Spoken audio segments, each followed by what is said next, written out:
Frank, sa tingin mo bakit ganun na mas maluwag yung mga rules dati sa bata kaysa sa ngayon?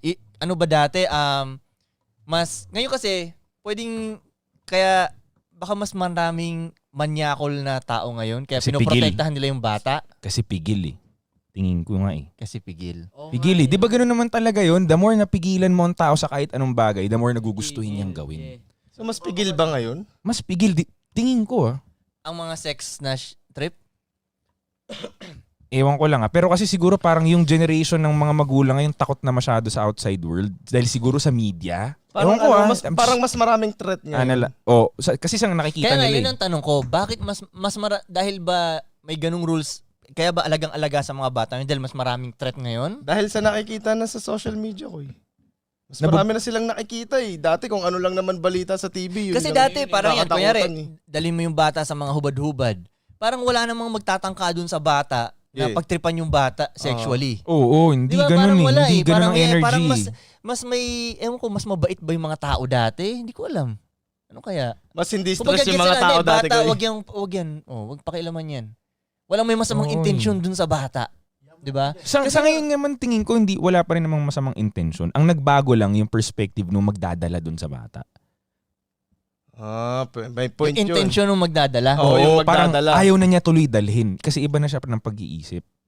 Gets. Kumbaga, wag mo i-expose yung anak ko sa ganyan. Kasi, tanong mo Hindi katulad dati, normally i-expose mo na agad bata pa lang. i-expose na agad di ba? Ganun ang, yun ang, May memories ako tuloy kasama ko tatay tsaka lolo ko eh. Pinapasok na nila ako sa ganyan eh.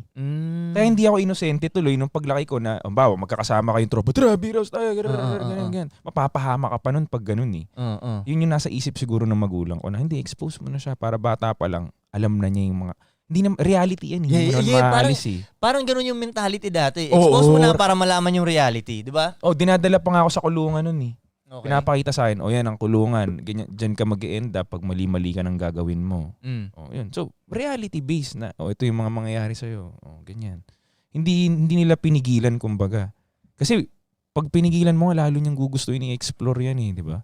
Dati nga, uso pa yung mga magulang na pagyoyosihin yung bata ng malakas first time niya para lagnatin, ubuhin, nga eh. lalasingin. Diba paiinumin mo yung mga bata dati? Experience na agad sa kanya. Magtatawanan lang yung mga tito mo, walang mo-offend. Parang ako 10 years old o 7, nagiinom na kami, Baileys. Ay, gets ko na. Baka, New Year, ganun. Frank, baka Dito ako dahil nag-ganyan. nag-iba ngayon kasi may magko-comment na.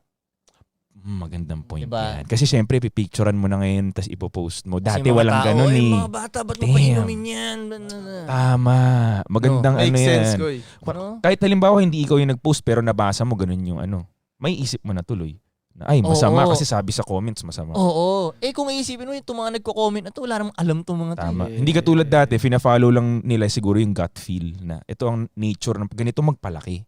Nature, di ba? Tignan natin yung gut feel. Paano mo papatikasin yung anak mo? Di malamang ganyanin mo.